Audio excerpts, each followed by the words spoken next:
This is the moment they said would never come. For years, Donald Trump has seemed untouchable. Impeachments failed. Indictments only boosted his support. Civil judgments were delayed, appealed, bonded away. He appeared to exist in a reality where consequences applied to everyone except him. But everything changed on January 24th, 2026. Breaking news from New York City has thrown the American presidency into unprecedented chaos. A New York State Supreme Court justice issued an order for immediate execution of judgment against the Trump Organization. This isn't a warning, this is a seizure order. Right now, the New York City Sheriff's Office is preparing to serve foreclosure notices on some of the most iconic properties in Trump's portfolio. We're talking about 40 Wall Street, we're talking about Trump Tower's commercial spaces. The private jet could be next. Why is this happening while he sits in the Oval Office? The answer lies in a global financial crisis. A bonding agency that secured Trump's massive civil fraud appeal has collapsed. The company was exposed to failing Japanese commercial debt. When Tokyo's markets crashed, their balance sheet imploded overnight. They informed the New York court they could no longer secure Trump's judgment. They withdrew the bond. Usually, a defendant gets 30 days to find replacement security. Not this time. The court ruled that given the defendant's liquidity issues and global financial instability, no grace period would be granted. The logic was brutal. If the president is truly worth billions, he can write a check. If he can't, the assets must be secured before they lose value in a crashing market. The order was signed, immediate seizure. Donald Trump effectively got a margin call on his life's work, and he couldn't meet it. I'm David, and this is Centerpoint News. Let's break down what's really happening here. This goes back to the $464 million civil fraud judgment from 2024 brought by New York Attorney General Letitia James. Trump appealed. To stop asset seizure during the appeal, he posted a bond through a surety company. That bond held for 2 years. It was the dam holding back the floodwaters. Then the Japanese bond market crashed. The yen carry trade unwound. Trillions of dollars in liquidity evaporated from global banking in hours. The reinsurance consortium backing Trump's bond was heavily exposed. When Tokyo collapsed, regulators forced a de-risking event. The bond was pulled. So what assets are being targeted? The Attorney General wants the trophy properties, the cash flow generators. First target, 40 Wall Street. This massive skyscraper in the financial district is the crown jewel. Trump doesn't own the land, he owns the ground lease. If you default on judgments, the lease can be sold. Taking 40 Wall Street strikes at Trump's identity as a New York mogul. It's valuable, relatively liquid, and deeply symbolic. Second target, Trump Tower's commercial and retail floors. Not the penthouse yet, but the bottom levels. The Gucci store, the atrium, the office space. The sheriff can appoint a receiver, essentially a court-appointed manager who takes over operations. Imagine a bureaucrat walking into Trump Tower, redirecting all rent checks directly to the state of New York. The president would still own it on paper, but lose control of the cash flow. Third target, the Seven Springs estate in Westchester, central to the fraud case with its inflated valuations. It's an investment property, making seizure legally straightforward. Fourth target, the bank accounts. The most immediate threat.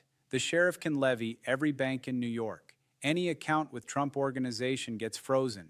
Money gets siphoned to pay the judgment. If this happens on a Monday morning payroll run, employees don't get paid. That's how you cripple a company in 24 hours. But here's where this becomes a constitutional crisis. Trump Tower isn't just an office building. It's the private residence of the President of the United States. The Secret Service controls the perimeter, the elevators, the airspace. Picture this. The sheriff approaches with a court order. A Secret Service agent blocks entry, citing federal security protocols. The sheriff insists he has a legal warrant. The agent argues federal law supersedes state law. This is a standoff with armed law enforcement on both sides. The Attorney General likely anticipated this, which is why they're targeting corporate entities first. You don't need penthouse access to seize the bank accounts of the LLC that owns it. But imagine the footage of New York State officials placing seizure notices on windows at the president's home address. The optics are explosive. Inside the White House, sources describe the mood as nuclear. Trump views his net worth as validation of his worth as a person. His buildings are extensions of his identity. This isn't a legal dispute to him. It's personal violation. He's reportedly demanding the Department of Justice file an emergency injunction in federal court, arguing a sitting president has immunity from civil asset seizure. seizure. This is novel legal territory. The Supreme Court ruled in Clinton versus Jones that a president can be sued civilly, but can his business be liquidated while he runs the country? The argument is distraction. How can the president negotiate treaties or manage crises if he's worried about his properties being auctioned? This is an undue burden on the executive branch. But the global financial crisis weakens this argument. Americans are watching their retirement accounts drop. If the president says stop everything to save his properties while the country suffers, the political damage would be catastrophic. Here's the deeper problem. Usually when a billionaire faces a liquidity crunch, he makes calls. Saudi princes, Wall Street friends, hedge funds. Someone loans $500 million for 6 months. But today, markets are broken. Japanese banks are pulling cash home. American banks fear regulatory blowback from the bond crash. The Saudis might not be available due to volatile oil prices and recession fears. Donald Trump has become toxic collateral. Who wants to lend $500 million to a president at war with courts, whose assets are being seized? Who faces potential political collapse? The risk is too high. The judge struck at maximum vulnerability. It's a coordinated strike at the exact moment Trump cannot access credit markets. How does this play politically? The base sees theft. They see persecution. Expect rallies outside Trump Tower. This solidifies the narrative that the system wants to destroy him, creating powerful martyrdom messaging. But independents are the danger zone. Americans admire success. Part of Trump's appeal was, I'm rich, I can't be bought.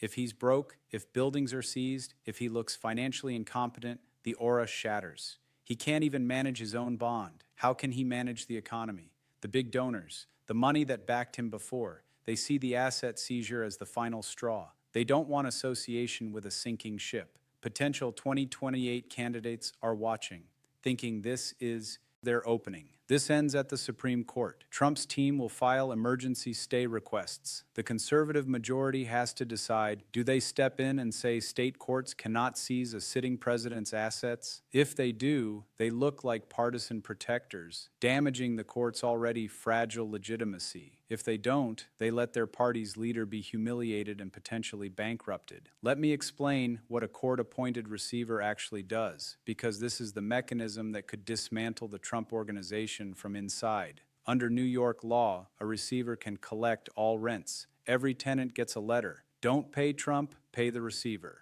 The receiver manages operations, decides who gets hired and fired. They can remove Trump family members from the payroll. If cash flow isn't enough to satisfy the judgment, the receiver can list buildings for sale. This is a hostile takeover sanctioned by the state. The Trump organization becomes an entity that exists solely to pay the judgment. There's another problem. Trump has loans on these buildings, hundreds of millions owed to lenders. Most commercial loans have clauses stating that massive civil judgments trigger technical default, even if monthly payments are current. The seizure order itself can cause lenders to call the loans. Pay the full amount now. Trump doesn't have it. So banks foreclose on top of state seizure. It becomes a feeding frenzy. The state wants equity. Banks want principal. Assets get torn apart. In this financial environment, banks won't be lenient. They'll accelerate loans immediately to protect their own balance sheets. One domino falls and the entire structure collapses. If a receiver sells 40 Wall Street now, what's it worth? In a normal market, maybe 200 to 300 million. But today,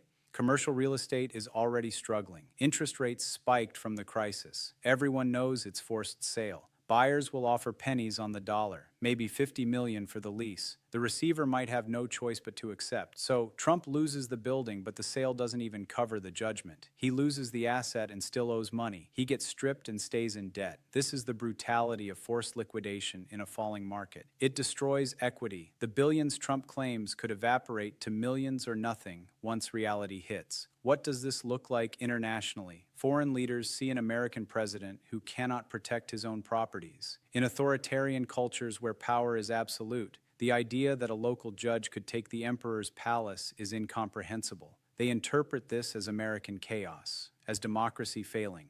This emboldens adversaries. It makes diplomatic threats look like bluffs. The perception of power relies on the perception of stability. A seizure notice on Trump Tower advertises American instability to the world. Remember, business leaders watching this crisis unfold are the same ones needed for any major policy initiatives. Are they going to commit billions to projects led by this administration, or will they wait and see? The policy agenda can freeze when personal crisis takes over. Even if the sheriff doesn't enter the penthouse House today. The legal threat hangs over it. Every time Trump sleeps there, he knows it might belong to New York State soon. For someone who defines himself by winning and ownership, this psychological pressure is immense. This isn't celebrity gossip. This is a stress test of the American Republic. Can law touch the highest office? Can the system survive the backlash?